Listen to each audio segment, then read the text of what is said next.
Ito po, Okta Search. Sabi po na Okta Search at marami po naniniwala dito. Excuse me po.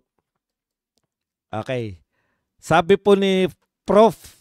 Ranjit Rai ng fellow ng Okta Research. Sabi po niya, the anti-Duterte forces, if they don't unite, they're going to lose. That's it. That's simple. Di ba? Pinasimple na po ng Okta Search. Ano po ba tong Okta Search? Ang bintang natin dito sa Okta Search, maka anti-Duterte to. Kung papansin niyo yung mga resulta ng kanilang mga survey, pabor yan sa mga kalaban ng Duterte. Mamaya na, sabihin muna natin yung mga sinabi niya. Naniniwala si Okta Research Fellow Professor Ranjit Rai na dapat magkaisa ang anti-Duterte forces kung gusto nilang talunin ng mga Duterte sa 2028 election. What they're up against are solid bailiwicks. Tama po yan. Yung Mindanao, putya, pwede kayong masiro dyan. That have proven time and again to be efficient and responsive. Correct. Ngayon lang ako sumasang-ayon sa sa Okta Search. Tama po yan. Yung may solid na bailiwicks, yung mga Duterte sa Visayas at Mindanao na napatunayan na kaya nilang mag-zero ng mga kalaban. Okay?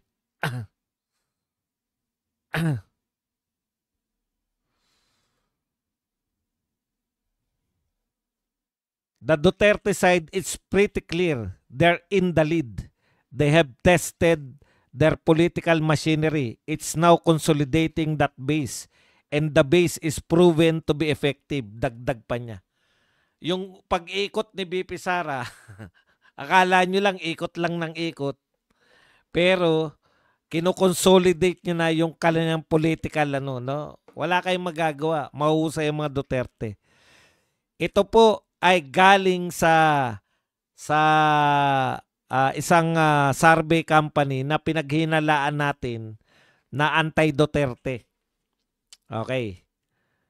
Naniniwala po ako dyan na kayo po pag lumaban kayo ng paisa-isa, sino ba yung mga nakikita natin na posible na maging presidentiable at vice presidentiable? Siyempre, pinangungunahan ni Martin Romualdez ng dalawang tulpo, si Erwin tsaka si Rapi. Etong mga dilawan na si Risa Ontiveros, si Leni Robredo, si Kiko at tsaka si Bam. O kung meron pang may iba na gustong pumasok, welcome naman. Tama yun. Kasi solid yung boto ng Duterte, mahigit kalahati ang Duterte. Pag meron po dyan na nagsulo, hati-hati pa sila. Pero ako, sa tingin ko, kahit na, mas madali nga yung laban pag nagsama-sama sila .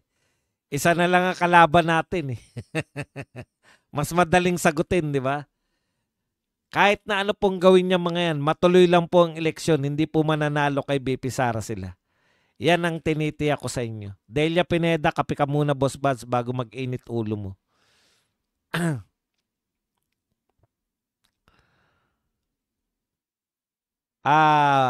Ang immediate po na kaparusahan sa may mga kabit, tanggal sa serbisyo. Yan po yan. Yan ang katotohanan. Tanggal po sa serbisyo pag may kabit. Okay, balik po tayo rito sa pinag-uusapan natin.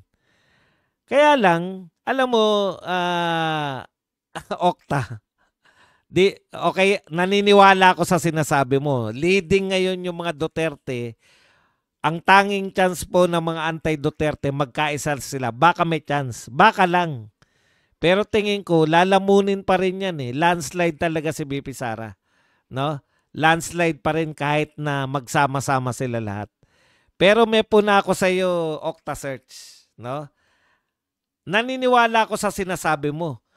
Pero, bakit sa resulta ng survey nyo, yung latest survey nyo, naungusan na ni Martin Romualdez si BP Sara?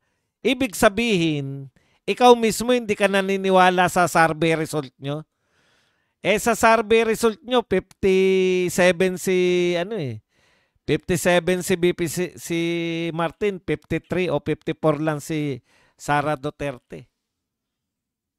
Pinagluloko niya lang kami sa survey. Paano mangyayari na leading si BP Sara sa pagsusuri mo, pero sa resulta ng survey ninyo, naungusan na ni Martin Romualdez si BP Sara? O di nahuli kayo sa sarili nyong bibig. Na ano yung survey nyo? Dalawa lang yan. Peke yung survey ninyo or hindi ka naniniwala sa resulta ng survey mo. Kayo na nagpa-survey na naungusan na ni Martin sa rating si BP Sara, tapos sasabihin mo ngayon na leading yung mga Duterte at matatalo. Anong silbi ng survey ninyo? Propaganda lang, nanlilito kayo, kunwari malakas si Martin. Huli ka. Huli kayong okta. Paano mangyayari na yung sinasabi mo ngayon na leading na yung BP Sara, ang tanging chance nila ay magsama-sama, samantalang sa resulta ng latest survey nyo, naungusan na ni Martin Romualdez si BP Sara? How do you reconcile yung numero? Sa aking tingin, dalawa lang yan. Totoo yung survey nyo, hindi mo pinaniniwalaan, o peke yung survey result nyo. Mahirap yan. Ikaw na nagpa-survey, hindi ka pananiwala.